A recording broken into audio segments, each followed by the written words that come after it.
What is it? I still can't decide on what I should dress up as for Halloween.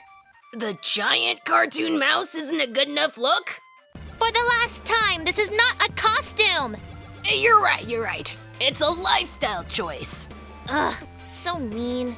Seriously, Rila, why don't you just ask Rory? You two always cosplay together anyway. That won't work. She thinks I look adorable in anything. I mean, she's not wrong, but... Right, well, I'm gonna start the show while you work out that little, problem of yours. Sup, guys? I was Harley Quinn last year. I don't want to do that again. Though I guess I do have the color scheme for it. As you can see, Rila's a little distracted at the moment, so I hope you're ready to tune in. I wouldn't have to change my hair all that much to be Takanashi Hikari. She's a vampire, so it should count, right? I'm Riley, that's a walking, talking identity crisis, and you're watching Bulletoon Weekly! So we've got us a new trailer for Black Panther, and, it's fine. Wait, that's it? It's just fine? Yep. I like the idea that the movie's supposed to basically show us his rise to the throne. Now that'd be pretty cool.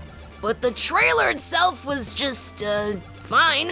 It didn't show a whole lot, which was good, but it also wasn't the most engaging trailer Marvel's done. I mean, look at the Thor Ragnarok trailers or the Guardians of the Galaxy ones. Those were attention grabbers. Yeah, but that's just because they were extremely colorful and in your face. True, but it worked. I am a little worried, though.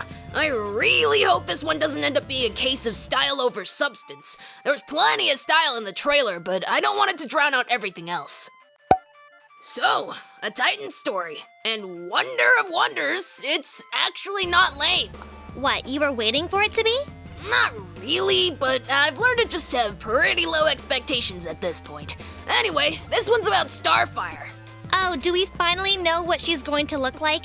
Let me guess. You were right, and they just painted her orange. Close. Anna Diop actually shared a little snippet of the VFX process that they're going to be using to bring Starfire to life. VFX? Yeah, apparently Starfire is being brought into things with CG. What? Using CG to realize an entire character tends to go really, really badly. I mean, even a hybrid with a bad balance can look awful. True, but we actually have no idea how extensive this is gonna be. For all we know, they're only using the effects on her face. And she was just sitting down in the thing. I just gotta wonder how you don't go blind in those things. Doesn't look comfortable, that's for sure. But honestly, I'm more interested in the actual process. I like seeing little behind-the-scenes things like this. It is pretty cool of her to share that. Probably laid a lot of worries to rest, too. I wouldn't be surprised if that was why she did it at all. People are really protective of Starfire. Getting her wrong could be a serious black mark on your career, at least with DC. Whoa! It's been forever since I got to report any animation news! Animation outside of Japan, that is. In fairness, our news cycle for the stuff is way skimpier. Sad to say it, but animation is seriously undervalued here in the States. It still does have that stigma of just being for kids in a lot of circles. True, unless it's based on something or it's related to a classic cartoon, it's not really likely to gain a lot of traction news-wise. I mean, there are breakout hits like Steven Universe. And Adventure Time! Yes, Riley, and Adventure Time, but those are more the exception than the rule. Anyway, Big Hero 6! You know, when we're older, I'm probably gonna need a hearing aid because of you. Sorry, but Disney announced that the new Big Hero 6 show is going to premiere with a TV movie. Oh, so kinda like DuckTales? Woohoo! I guess I'm taking that as a yes. But I won't lie, that DuckTales premiere was awesome. Hopefully this one goes really well. The movie's going to be called Baymax Returns, which means it's gotta be picking up right where the movie left off. So, like that Tangled series? Yeah, it's premiering on November 20th. After that, Disney's going to stream 2 previous episodes available on Disney Now and Disney XD On Demand. Then, the full show will premiere early next year. Riley, I'm so excited, I can't take it! Feelings mutual, sis. Trust me. Alright, now let's talk comics and TV. DC's really pushing for more TV. Since Marvel's basically cornered Netflix, DC's throwing out yet another show at CW. The one has to wonder if maybe they're spreading themselves a little thin. Well, let's see. There's a Constantine animated series on the way, Black Lightning, Vixen, The Flash, Arrow, Supergirl, and Legends of Tomorrow. Not to mention shows not on CW, like Gotham and that Titans show. Nah, if anything, they need more shows. So, what's this one? Tracy 13. Riley. It's about a forensic science. Oh, come on, really? Yeah. Anyway, it's about this forensic scientist who has magical powers and uses them to solve supernatural cases with her dad. So, it's a supernatural crime drama set in the DC universe. Basically, the character first showed up in an issue of Superman back in '03. She moved to Metropolis's suicide slum to deal with crime in the area, going by the superhero name Tracy 13, which is her actual name, so I'm not really sure that's supposed to be a superhero handle, but hey, you do you, lady. I guess if it takes place in this whole CW shared universe thing, it could be interesting. That or it could muddy the waters even more. Honestly, I think it'd have to be. Without that to fall back on, the show is way too generic an idea. Hell, it sounds almost like Supernatural Light. So you mean what Arrow is to Batman? Ha! And Marvel is still yet to learn anything. Uh-oh. So, solicitations announced last week teased that an Avenger was gonna be biting it by the end of the Avengers No Surrender arc. Oh, that all? Exactly. Marvel, for the love of God, stop killing characters! It was played out a decade ago, now it's just sad. So, who do you think it is? Jane Foster. Jane? Why her? Because Thor getting the hammer back is pretty much inevitable. We all know he'll get it back eventually. Plus, Jane has cancer last I checked. She'd be the easiest one to get rid of. No way they're killing off Cap. Not only does he have a title on the way, but we literally just got him back from the whole Secret Empire thing. True? But hey, maybe they'll surprise you. Yeah, they won't. Even if they don't kill her and go for someone else, I kinda just live with the mentality that it doesn't matter anyway. Not because they won't stay dead, but because I know the only reason they did it was to get a reaction. Joke's on them, there's a pretty high chance I'm just gonna not buy it. I'm a pretty huge advocate of voting with my wallet. DC, on the other hand, seems to be learning. See, the best way to go about creating stories isn't to just think about what you can do to shock people. Just generate some fresh ideas, play with the rules and characters in the decades-old universe you've built. Case in point, in 2018, the Green Lantern Corps will... kneel before Zod! That will never get old. Yep. Anyway, you wanna know what makes all the sense in the world? DC's resident space cops squaring off against alien villains from other heroes' rogues galleries. Huh. You know, now that you mention it, that does seem pretty obvious. And yet, it rarely happens. But in 2018, the Green Lantern Corps is gonna face off against the Kryptonian Menace. I can't wait to see where this goes. Though, I gotta wonder, does the world they're going to have a yellow sun? Because if it does, that's gonna be a heck of a fight. And in gaming news, the studio killer is at it again. EA? EA. Of course friggin' A. Oh, son of a... Hi, Grant. Oh, finally learned to just let it go, huh? Zip it. This past week's major news from EA has shown just how little they care for any kind of single-player story. It also shows just how little they really cared for one of the most talented studios to come out of the past decade. Visceral Games was cut from the repertoire studios that EA has had for a while, and the writing has been on the wall for a long time now, called by Jim Sterling and myself for the past several years. Visceral's mainstay before this was Dead Space, and you could tell the passion that went into their titles, even with major EA figureheads hanging over them. But largely, the Dead Space series wasn't doing it for the publisher known as Electronic Farts, and quite frankly shows their hand in a number of ways. As I mentioned earlier, it shows the way the market is moving, or so their focus testing claims, getting rid of a single-player Star Wars experience that was highly story-based. I don't know about you, but giving Visceral Games a go at a somewhat darker Star Wars experience, that would have been amazing. Honestly, I'm not sure what else we expected. EA has a pretty long history of doing this. Instead, from what we've learned over the past week, the game that Visceral has been working on was completely canned, and now we don't know how much of the license EA really is going to use past Battlefront. With a market now pushing towards loot boxes, crates, and power-ups to make us throw more money at our screens, EA has shown their hand at feeling the single-player experience just can't keep up in a monetized world.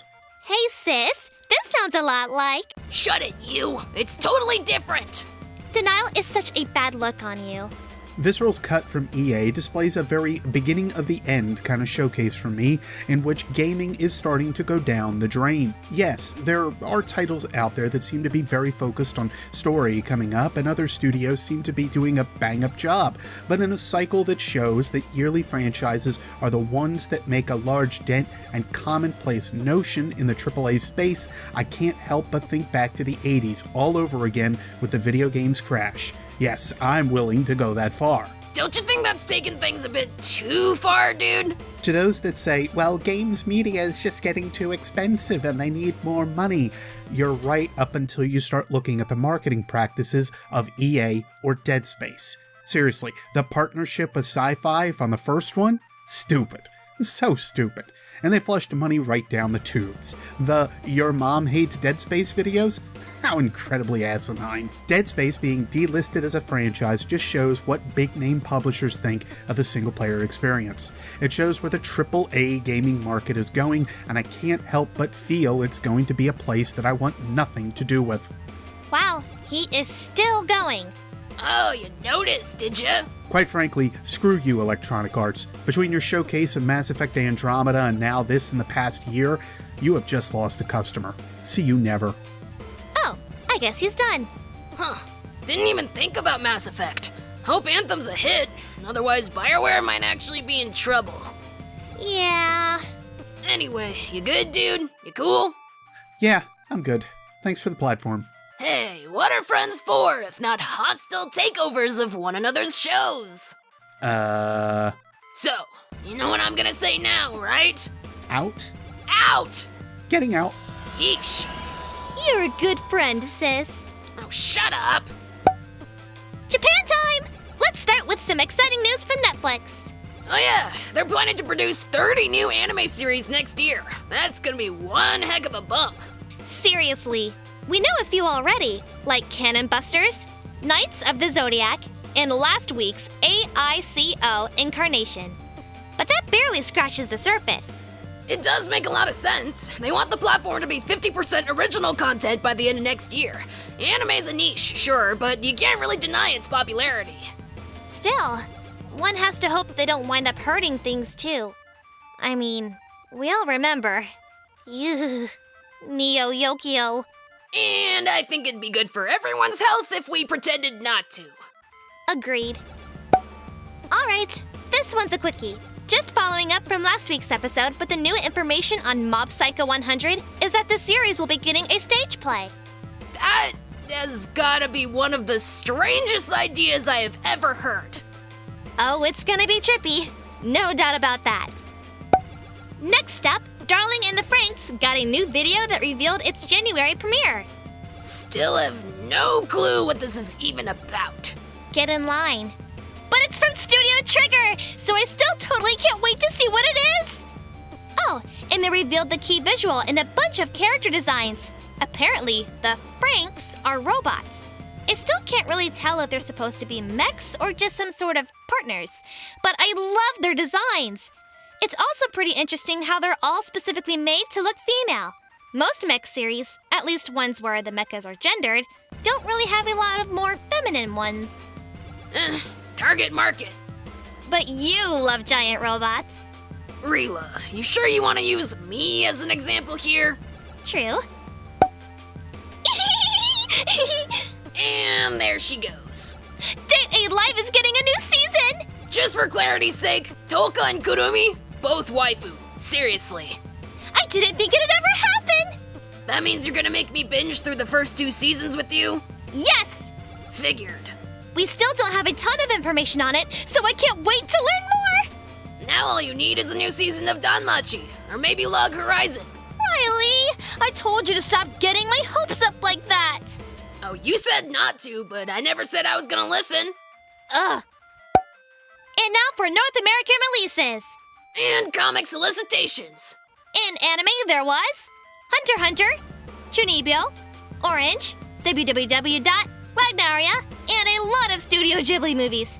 Howl's Moving Castle, My Neighbor Totoro, Kiki's Delivery Service, Ponyo, Princess Mononoke, and of course, Spirited Away. You know, I've been meaning to ask, what's your favorite Ghibli movie? Riley, there aren't enough hours in a day for that conversation. Is it really that tough? Of course it is! What, you have a favorite? Well, of the ones I've seen, sure. The ones you've seen. So, you haven't seen them all? No? What? Nothing. Just decided that you now have homework to do. Say again? We'll talk. Anyway, in manga there was Beasts of Abigail, Ghost Diary, Inuyashiki, Terraformers, Tokyo Ghoulry, and Ultraman. As for comics, Marvel dropped all new Guardians of the Galaxy number 12, Cable number 150, Champions number 13, Doctor Strange number 26, Generations X number 7, Incredible Hulk number 709, Invincible Iron Man number 593, Luke Cage number 166, Mighty Thor number 700, Monsters Unleashed number 7, Secret Warriors number 7, Spider-Gwen number 25, Venom number 156, and X-Men Gold number 14. Then DC cranked out Aquaman number 29, Astro City number 48, Batman number 33, Batwoman number 8, Green Arrow number 33, Green Lanterns number 33, Harley Quinn number 30, Justice League number 31, Nightwing number 31, Super Sons number 9, Superman number 33, Titans number 16, Trinity number 14, and Wildstorm number 8. And that's it! Man, today was actually pretty packed. Now, back to business. Maybe I can be... Rila, for the dozenth time, ask Rory!